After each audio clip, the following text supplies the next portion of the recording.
Hi friends, welcome back to my channel. నేను ఈరోజు వీడియోలో గోంగూర నిల్వ పచ్చడి ఎలా తయారు చేసుకోవాలో చూపిస్తున్నాను. ఇంకా ప్రాసెస్ స్టార్ట్ చేద్దామా? అలాగే దీని యూజెస్ కూడా చెప్తాను. ఫస్ట్ ఇంకా గోంగూరను తీసుకొని నీట్గా వాష్ చేసుకొని ఒక్క చుక్క వాటర్ కూడా లేకుండా డ్రై చేసుకోవాలి. ఇంకా తర్వాత స్టవ్ మీద ప్యాన్ పెట్టుకొని ఆవాలు, మెంతులు, జీలకర్ర వేసుకొని బాగా వేయించుకోవాలి. అట్లా బ్రౌన్ కలర్ అయ్యేంత వరకు వేయించుకొని పక్కన పెట్టుకోవాలి. తర్వాత అదే ప్యాన్లో 2 టేబుల్ స్పూన్స్ ఆఫ్ ఆయిల్ వేసుకొని మిర్చిని కూడా వేసుకోవాలి. అది మీ కారాన్ని బట్టి వేసుకోండి. మిర్చిని కూడా కొంచెం బ్రౌన్ కలర్ అయ్యేంత వరకు వేయించుకొని పక్కన పెట్టుకొని మళ్ళీ అదే ప్యాన్లో కొంచెం ఆయిల్ వేసుకొని మనం డ్రై చేసి పెట్టుకున్న గోంగూర లీవ్స్ని కూడా వేసుకొని కలర్ చేంజ్ అయ్యేంత వరకు ఉంచుకుంటే చాలు. మరీ మెత్తగా అవసరం లేదు.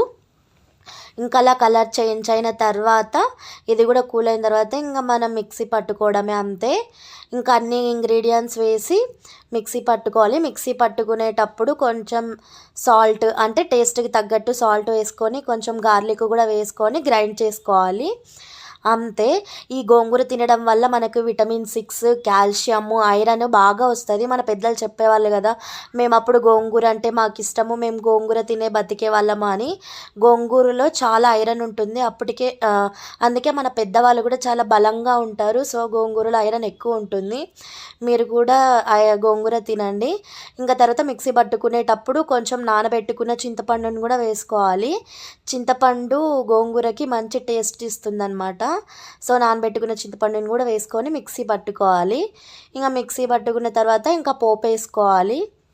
ఈ గోంగూర చట్నీ మేము తినము అనేవాళ్ళు ఉండరు, అందరూ చాలా ఇష్టంగా తింటారు. ఇంకా తర్వాత మిక్సీ పట్టుకున్న తర్వాత ఇంకా పోపు వేసుకోవాలి. పోపు కోసం ఇంకా మళ్ళీ ప్యాన్ పెట్టుకొని ఆయిల్ వేసుకోవాలి. ఈ గోంగూర చట్నీకి కొంచెం ఆయిల్ ఎక్కువగానే పడుతుంది.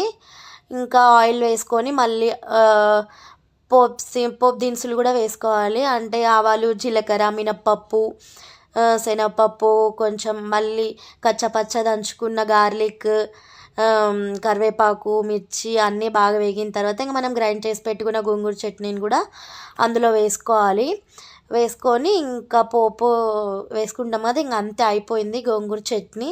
ఇంకా మనం వేడివేడి అన్నంలోకి కొంచెం నెయ్యి వేసుకొని తింటే చాలా అద్భుతంగా ఉంటుంది. మీరు కూడా ట్రై చేయండి. ట్రై చేసి ఎలా ఉందో కామెంట్ చేయండి. చాలా బాగుంటుంది. చిన్నపిల్లలు అయితే చాలా ఇష్టంగా తింటారు, పెద్దవాళ్ళైనా ఎవరైనా బాగా తింటారు. Thank you for watching.